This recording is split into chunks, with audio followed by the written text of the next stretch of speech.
Hello my dear students. So last topic में हमने discuss किया था कैश फ्लो स्टेटमेंट की 3 एक्टिविटीज, जिसमें से हमने ऑपरेटिंग एक्टिविटी कंप्लीट कर लिया था। नेक्स्ट आपका है इन्वेस्टिंग एक्टिविटी, जिसकी डिस्कशन हम आज करने वाले हैं।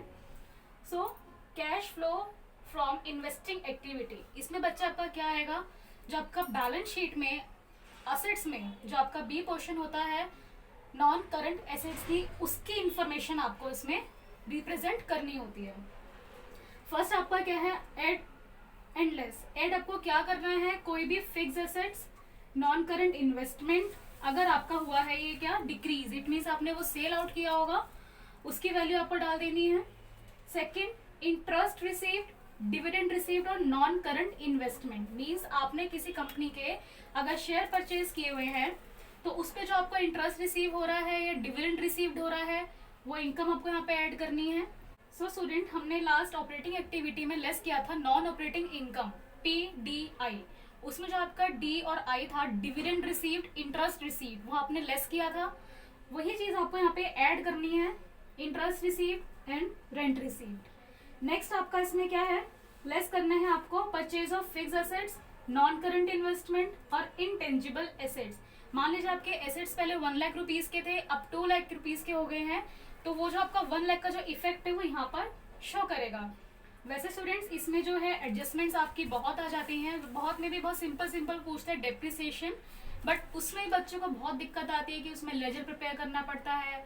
और अगर आपको क्वेश्चन में दिख गया प्रोविजन फॉर डेप्रिसिएशन अकाउंट, तो वो देख के वैसे साइकोलॉजिकल इफेक्ट होता है, और शिट अब हमें लेजर प्रिपेयर करना पड़ेगा, तो उसकी दिक्कत आप मत ही रखिएगा, क्योंकि हमारा नेक्स्ट जो आगे डिस्कशन हम एडजस्टमेंट्स में करेंगे, वो मैं आपको बहुत एडजस्टमेंट जो है उसकी वहाँ पे डिस्कशन करूंगी, तो आपको वो इजी फाइंड आउट हो जाएगा। सो स्टूडेंट्स, जो हमारी 3 एक्टिविटीज हैं, सबसे शॉर्ट एक्टिविटी आपका इन्वेस्टिंग एक्टिविटी है, जिसमें गलती होने के चांसेस बहुत रेयर होते हैं। अगर आपने आगे लेजर ठीक बनाया हो मशीनरी का अपना, प्रोविजन फॉर डेप्रिसिएशन का, किस लिए, सेल वैल्यू और परचेज वैल्यू फाइंड करने के लिए, क्योंकि अगर आपका यही गलत है तो जाहिर सी बात है आपका इन्वेस्टिंग एक्टिविटी शो क्लियरली और आपका जो है गलत वो अमाउंट कैलकुलेट कर देगा।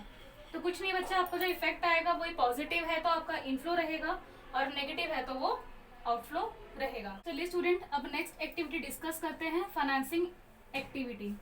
अब इसमें जो आपका बैलेंस शीट का जो पोर्शन है, आपका इक्विटी एंड लायबिलिटीज में जो सबसे ऊपर होता है आपका shareholder funds, and B आपका होता है नॉन करंट लायबिलिटी। वो चीजें जो है आपकी यहाँ पर शो करेंगे। ऑपरेटिंग में आपका क्या शो करता है बच्चे, current liability and current assets का पोर्शन। इन्वेस्टिंग में आपका शो करता है जो असेट्स के अंदर आपका नॉन करंट एसेट्स है उसका पोर्शन। और फाइनेंसिंग में आपका शो करता है शेयर होल्डर फंड्स और नॉन करंट लायबिलिटी का पोर्शन। तो इसमें एड लेस देख लेते हैं क्या क्या आइटम्स हमें करना होता है। Issue of shares and debentures, आपने शेयर इशू किया मार्केट में, डिबेंचर्स इशू किए, जो मनी रेज हुआ आपको वो आपको यहाँ पे ऐड करना है। Raise loan from bank, bank से अगर आपने लोन लिया है। इंक्रीज इन बैंक ओवरड्राफ्ट आपको इसमें लेना है। बैंक ओवरड्राफ्ट बच्चे आपको दिखेगा करंट लायबिलिटी के अंदर, इसको आपको वर्किंग कैपिटल चेंजेस ट्रीट नहीं करना है, इसको आपको फाइनेंसिंग एक्टिविटी ही शो करना है। गलती से भी आप इसको करंट में मत डालिएगा। सेकेंड है आपका सिक्योरिटी प्रीमियम रिजर्व, अगर इंक्रीज हो रहा है शेयर्स में बच्चे, क्या होता है जब हम शेयर इशू करते हैं प्रीमियम पे, तो हमारी एंट्री होती है bank account debit to share capital to security premium reserve. तो यहाँ पे देखिए जो बैंक है मनी आ रहा है, इसलिए हमने इसको कर दिया है ऐड। सिक्योरिटी प्रीमियम अगर इंक्रीज है तो लेना है, डिक्रीज है तो नहीं लेना है। वो क्यों, जब हम एडजस्टमेंट डिस्कस करेंगे वहां पे डिस्कस करेंगे। नेक्स्ट, अब लेस करने के आइटम्स देख लेते हैं। Decrease in bank overdraft, payment of propose dividend, interim dividend, इसकी डिस्कशन बच्चे जब हमने ऑपरेटिंग एक्टिविटी का ऊपर वाला लिया था, net profit before tax and extra ordinary item, वो कैलकुलेशन हमने अभी नहीं किया है, वो नेक्स्ट जब हम एडजस्टमेंट डिस्कस करेंगे वहां मैं आपको डिस्कस करूंगी, तो ये वहां से रिलेट करेगा। तो आपको यहाँ पे पेमेंट शो करना है, propose dividend, interim dividend. Propose dividend बच्चे नॉर्मल आपका इक्विटी शेयर होल्डर और प्रेफरेंस शेयर होल्डर दोनों को दिया जाता है, बट इंटरिम डिविडेंड क्या होता है कि ये अगर आपके साल में प्रॉफिट ज्यादा हो गए हैं, आपको इक्विटी शेयर होल्डर्स या फिर आप चाहते हैं कि शेयर होल्डर्स को मोटिवेट किया जाए, तो हम प्रॉफिट में से वो जो कुछ पोर्शन होता है वो हम उनको डिविडेंड के रूप में दे देते हैं। नेक्स्ट है आपका interest paid on long term borrowing और शॉर्ट टर्म बोरिंग, जो आपने वाइल्ड के आई में इंटरेस्ट पेड किया था वो आपको यहाँ पे लेस करना है। नेक्स्ट है आपका रीपेमेंट ऑफ लोन। लोन जब लिया था तो ऐड किया था बच्चे, जाहिर सी बात है अगर आप पेमेंट करेंगे तो माइनस कर देंगे। Next redemption of debentures and shares, अगर पेमेंट करें वो आप यहाँ पे लेस कर देंगे। लास्ट में इतनी कैलकुलेशन के बाद आपको फाइंड होगा वो होगा बच्चा आपका cash inflow outflow from financing activity. ये 3 एक्टिविटी प्रिपेयर करने के बाद अब आ जाते हैं लास्ट बिल्कुल अपने क्वेश्चन पे। स्टूडेंट्स जो आपका ए एक्टिविटी, बी एक्टिविटी, सी एक्टिविटी, ऑपरेटिंग, इन्वेस्टिंग, फाइनेंसिंग, तीनों को आपको प्लस करना है। जो बैलेंस आएगा आपको यहाँ पे लिखना है net increase decrease from A plus B plus C activity.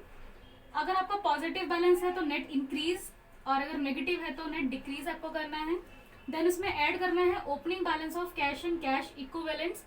अब इन दोनों का सम जो है बच्चे वो आपका आना चाहिए क्लोजिंग बैलेंस के इक्वल। अच्छा यहाँ पर क्या है, मैंने आपको स्टार्टिंग में बोला था कि कैश फ्लो ही एक ऐसा क्वेश्चन है जिसका आंसर हमें पहले से पता होता है।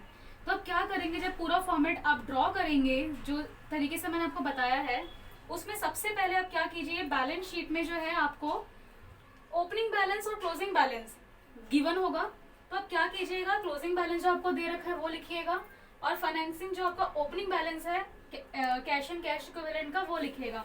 मान लीजिए एग्जांपल के लिए आपका क्लोजिंग बैलेंस है 30,000 रुपीज और ओपनिंग बैलेंस आपको गिवन है 10,000। तो बच्चे मैंने आपको बोला कि इन दोनों का सम जो है वो क्लोजिंग के इक्वल आना चाहिए। इट मीन्स कि अगर मुझे क्वेश्चन में गिवन है कि closing balance cash and cash equivalent का 30 है और ओपनिंग 10 है, तो मेरा ये बैलेंस कितना आना चाहिए, 20,000 आना चाहिए।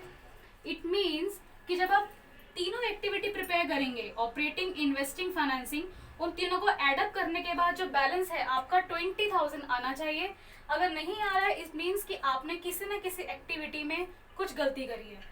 तो यही है कि एक तरीका कि हम कैसे फाइंड कर सकते हैं कि हमारा कैश फ्लो जो है क्वेश्चन बिल्कुल ठीक है या नहीं है। तो स्टार्टिंग आप यहाँ से कीजिए, और 6 मार्क्स के क्वेश्चन में बच्चे आपका जो पूरा स्ट्रक्चर बनता है चेकिंग का, उसमें यही होता है कि कुछ पोर्शन आपका जो मार्क्स का है वो फॉर्मेटिंग का होता है, और अगर आपका ये चीज़ ठीक है तो आपको जाहिर सी बात है 1 मार्क्स आपको यहाँ पे भी मिलेगा। भले आपका अंदर 3 एक्टिविटी में कहीं गलती हुई है जो भी है, बट स्टेप बाय स्टेप जो है चेकिंग होती है, तो आपको यहाँ पे मार्क्स आराम से इजीली ले सकते हैं।